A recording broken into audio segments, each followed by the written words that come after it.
Investing in your child's college education through the powerful investment vehicle of real estate. Why I like real estate over the traditional way, and I'll break it down right now.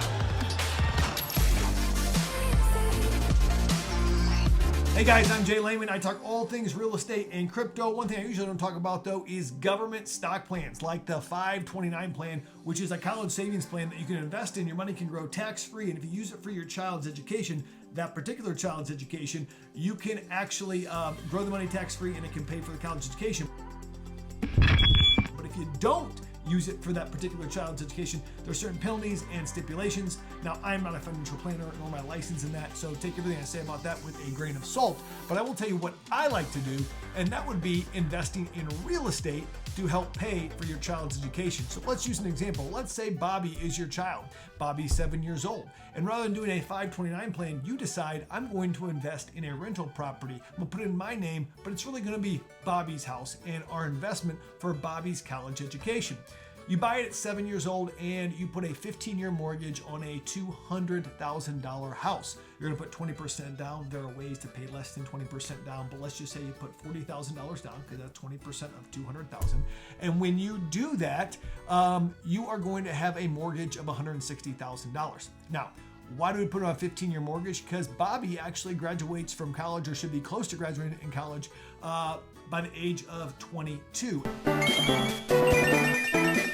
And you're going to want access to some of that capital, right? Now, you might want money sooner than that, like 18, 19, 20, 21, but you can also get student loans while you're an undergrad, completely interest-free. So no interest until you actually graduate. So you might want to take advantage of that because that is free money, but that's not what this video is about. So let me break down how you're going to do it. You're going to buy a rental property for $200,000, put $40,000 down, and you are going to have a renter in there, and that renter is simply going to pay off the mortgage. Now, that's what we call a loan pay down, but there's 5 ways to make money in real estate, but let's just talk about loan pay down. The 5 ways, just to remind you, are cash flow, appreciation, loan pay down, taxable depreciation, and of course, leverage using a bank loan and using debt. But let's just talk about loan pay down, and let's imagine that there was no appreciation, there was no cash flow. You took advantage of none of the tax benefits. If you just had somebody pay down that loan for 15 years on a 15-year mortgage, you would go from $40,000 in equity to owning that property outright with $200,000 in equity, okay? And that would be your asset free and clear. Now, that's a quintupling of your investment in 15 years. Not that bad, right? But if we do this and we say, okay, let's just say that it appreciates at 5% a year. Real estate's appreciating much faster than over the last 2 or 3 years, but let's just say it appreciates at 5% a year. Well, in year 14 at 5%, it's actually going to double the value of that property. Let's just say though, it's a little bit slower than 4%, and in 15 years, it doubles the evaluation of the property. But remember, your loan is fixed in that 15-year mortgage period. So now, not only do you pay off your loan, but it's appreciated to $400,000. Now let's play on cash flow. Let's say, you didn't cash flow that much, but you averaged, on average, over the whole lifespan of it, with rent raises and everything, you cash flowed about $200 a month. $200 a month is $2,400 a year, times 15 years is $36,000. So now I made $36,000 over 15 years, not a ton of money, but it's still some cash flow, and I have an asset that's worth $400,000 that I own free and clear. Now, before those student loan interest payments come due before graduations, I can go to the bank and say, I have a $400,000 house right here, free and clear.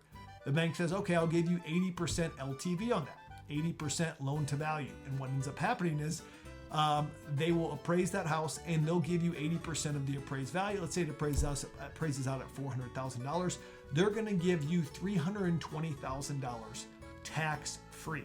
You're going to take that $320,000 and you're going to use that for Bobby's tuition fees that were paid on the student loan. So now let's say your student loan is $300,000 for going to school for 4 years. Let's say it's $75,000 a year, and 75,000 times 4 is 300,000. You take that refinance money, you pay off that loan. He has no student debt at all.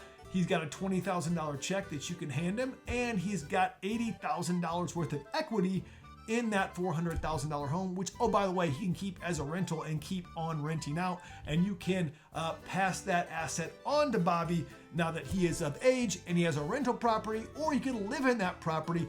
That's giving your kid a heads up, a step up in society, because not only did you help him not have any student loan debt because you paid it all off, you actually given him a house and a physical asset that he could rent or live in himself by age 22.